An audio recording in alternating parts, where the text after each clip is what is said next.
Bonjour à tous, place du village en direct aujourd'hui de Menton-Saint-Bernard. Nous sommes avec la mosaïste Viviane Wolf. Alors je vous propose de découvrir aujourd'hui quelqu'un qui fait une profession plutôt peu courante, on va dire, et qui va se faire un plaisir de nous expliquer en quoi ça consiste, parce que les réalisations qu'elle fait dans le domaine de la mosaïque sont vraiment des réalisations de très grande qualité. Voilà. Bonjour Viviane. Bonjour Emmanuel. Voilà. Alors là, tu es en train de réaliser une mosaïque pour un client qui te l'a commandé. Est-ce que tu peux nous en dire quelques mots? Oui, tout à fait. Alors c'est un client en particulier, donc il veut que je lui fasse l'intérieur de sa douche avec un style de mosaïque un petit peu particulier. Il voulait qu'il y ait une similitude avec Chagall. Donc voilà, on a travaillé sur une maquette tout d'abord, et puis une fois qu'il a été OK pour la maquette, je lui ai réalisé des échantillons et qui sont de ce côté. Alors ça, ce sont les échantillons donc Voilà. que tu as proposés au client. Voilà, Pour vérifier avec lui qu'on était bien sur la même longueur d'onde. Et puis par rapport à ces échantillons, on a encore fait quelques modifications, ce qui fait que maintenant je sais que je peux travailler l'esprit tranquille sur mes 10 mètres carrés de mosaïque. 10 mètres carrés de mosaïque, ça représente en temps complet plusieurs mois de travail. Donc 10 mètres carrés de mosaïque, plusieurs mois de travail. Là, il y en a à peu près combien? Là, il y a 2 mètres carrés à peu près? Oui, à peine, oui. Donc là, j'en suis aux 2 tiers, donc il reste encore la fin à réaliser. Et puis voilà, on tient le bon bout. Donc tout ça, ça s'assemble en fait comme un puzzle, hein, tu montrais tout à l'heure. Donc c'est chaque morceau en fait est séparé et ensuite on assemble ça chez le client sur place. Voilà, tout à fait. Pour le transport, je vais montrer comment ça se défait. Voilà, là par exemple, D'accord. on pourra le réassembler facilement. Comme un puzzle en fait. Comme un Hein. puzzle. Bon, là je suis pas sur place, mais ce sera comme un puzzle. En fait, les raccords seront complètement invisibles.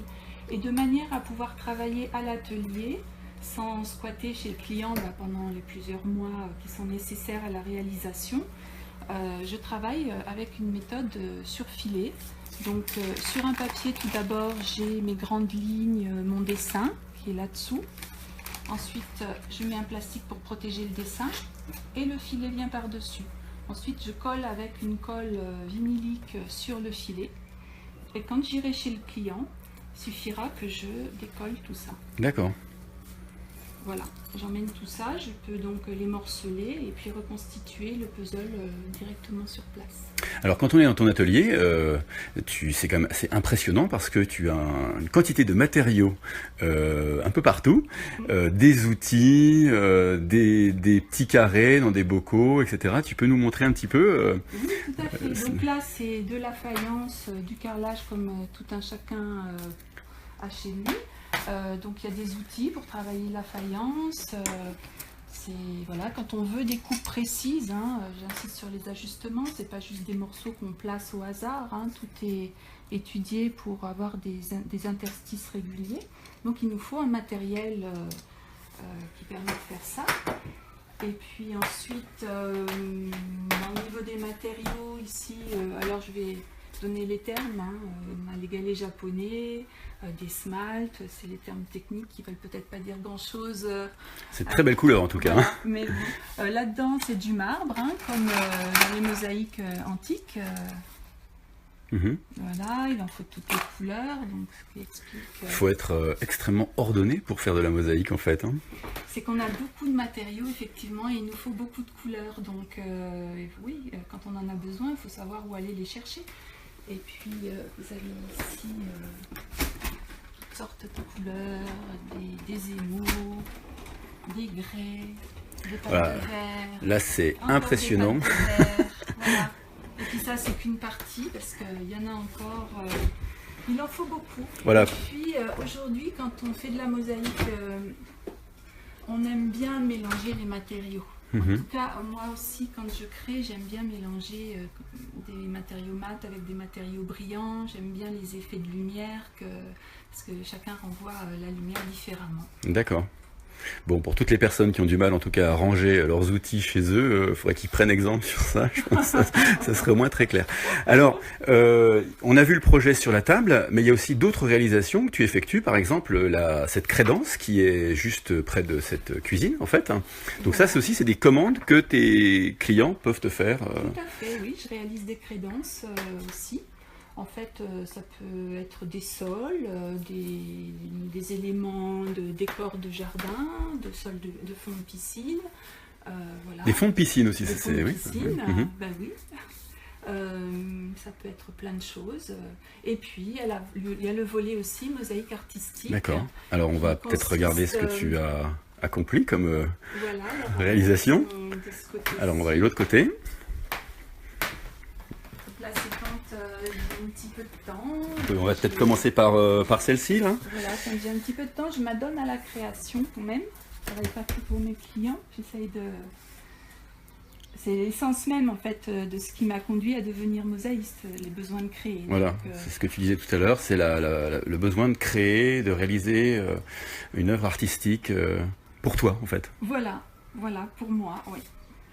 Donc, alors ça, on est sur... Oui, vas-y. Alors là, c'est un tableau en relief avec un entourage béton, donc un petit peu façonné comme ça, avec du marbre et quelques touches de miroir, toujours pour ce besoin de réfléchir la lumière.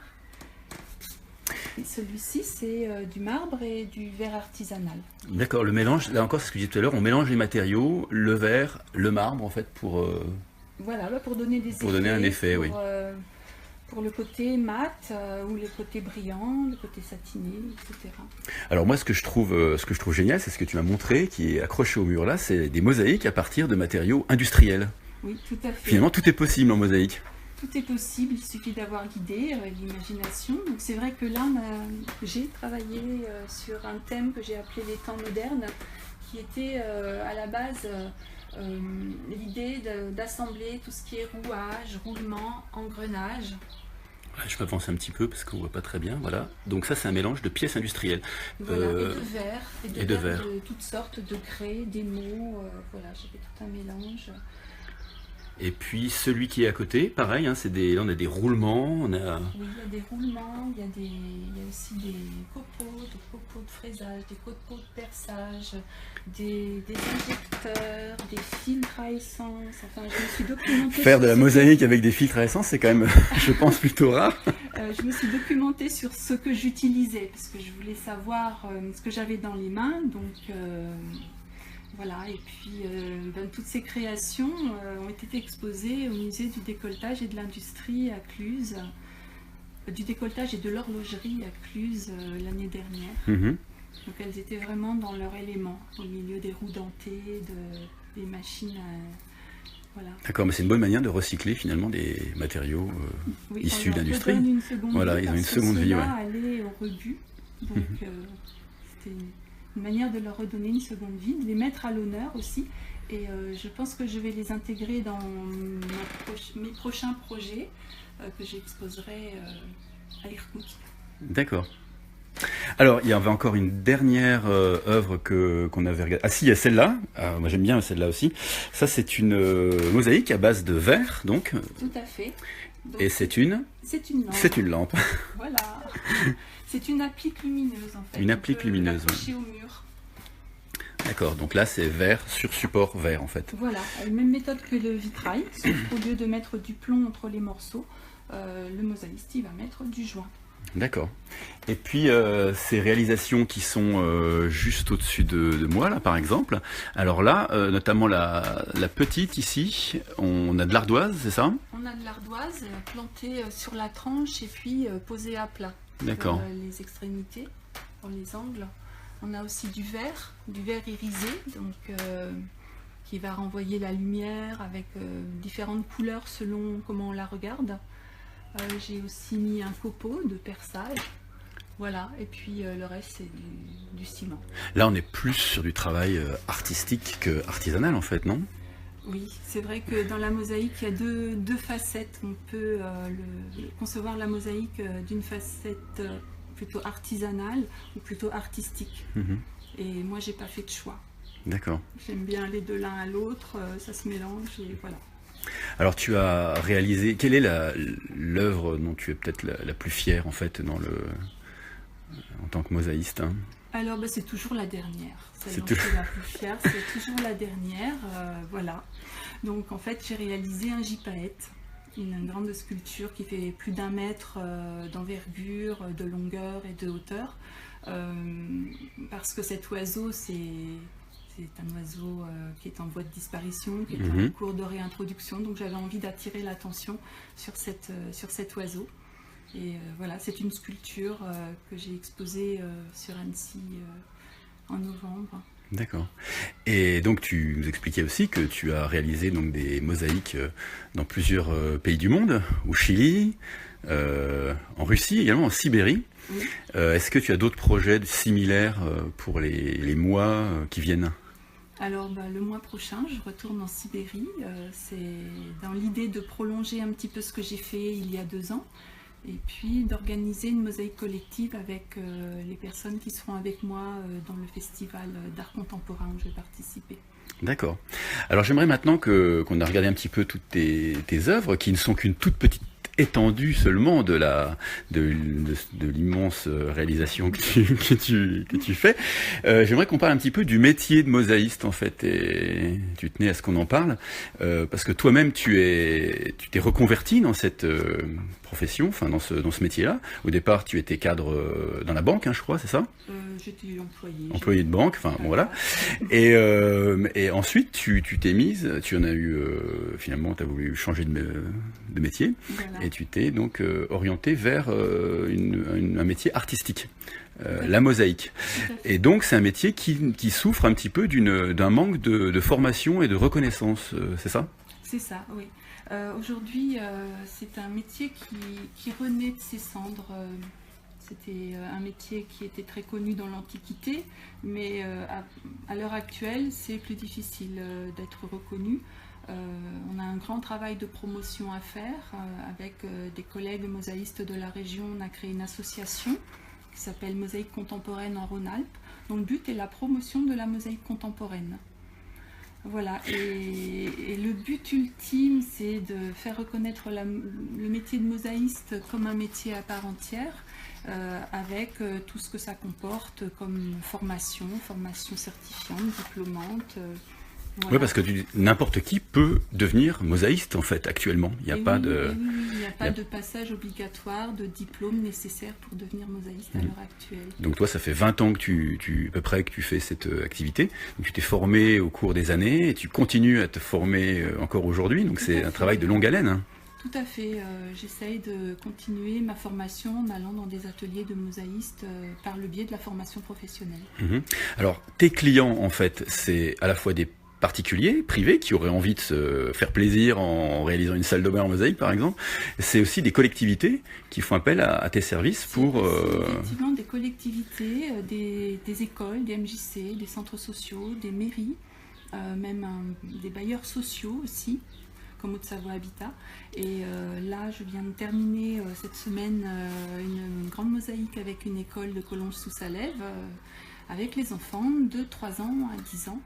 Donc j'ai encadré lors de cette réalisation. Alors pour tous ceux qui nous rejoignent sur la vidéo, parce qu'il y a quelques personnes qui commencent à nous rejoindre maintenant, je vous signale qu'on est en direct Facebook Live donc avec Viviane Wolf, qui est mosaïste à Menton-Saint-Bernard et qui nous présente toutes les facettes de son métier.